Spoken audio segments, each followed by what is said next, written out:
자율당 정책 방향인데요.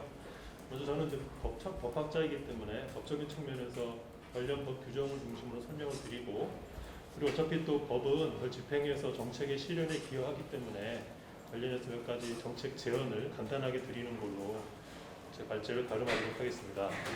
현재 시행령 14조 단서에 있는 그 규정들은 좀 이런 면을 좀 많이 놓치고 있는 것 아닌가라는 생각이고, 이런 것을 해결하기 위해서는 사실은 법을 개정해서 명확하게 그 과거 경매 대가가 무엇인지, 그걸 어떻게 운영하는지에 대한 시행령 규정을 좀 개선하는 것이 사실은 제일 좋은 방법입니다.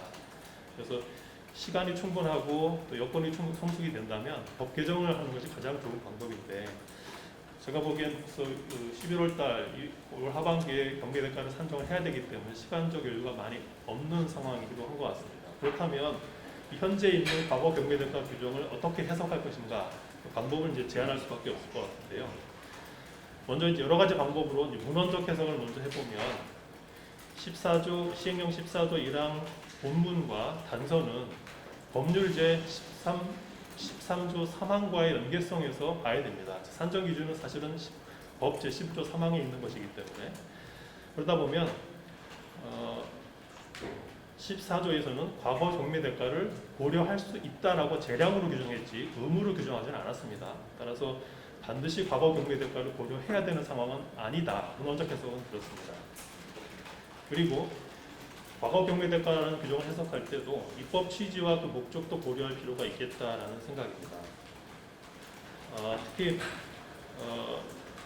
할당 2020년에 그 방송통신위원회 연차보고서에도 보면, 전파법 시행령 14조 1항 단서는 그 재할당 시에 동일 서비스를 제공하는 다른 주파수 대역과의 형평성, 그리고 동일 유사 용도의 주파수 경매 대가 등을 고려해서 적정한 경제적 가치를 산정할 수 있는 방안을 마련하고자 도입한 규정이다라고 이제 하고 있는데, 이 취지가 사실은 살아나게 해석을 해야 될 거고, 그러려면 법 11조 3항에 있는 산정 기준에 부합되게 해석하는 것이 맞을 겁니다.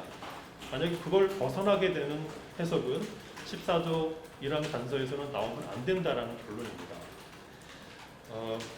그래서 할당 시점의 주파수의 적정한 경제적 가치를 산정하기 위해서 도입됐다라는 점을 고려한다면, 이 과거 경매 대가를 반영하더라도 사실은 가장 최신의 경매 대가가 있으면 그것을 적용하는 게 아마도 가장 주파수의 가격을 잘 말해주는 것이 되지 않겠는가 생각할 수 있겠습니다.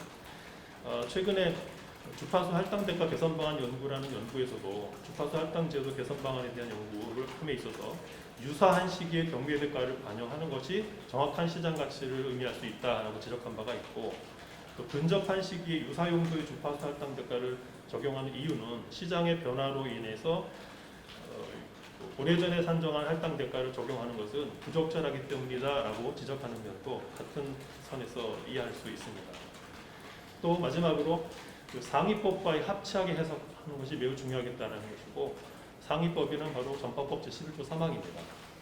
특히 11조 3항에서는 예상되는 매출액을, 즉 예상 매출액을 반영해서 산정하는 것이 원칙임을 선언하고 있습니다. 즉 미래지향적으로, 미래 관련적으로 대가를 산정하는 것이 원칙이다라고 선언한 것이지, 과거 경매 대가와 같이 과거에 따라서 뒤쪽으로 해서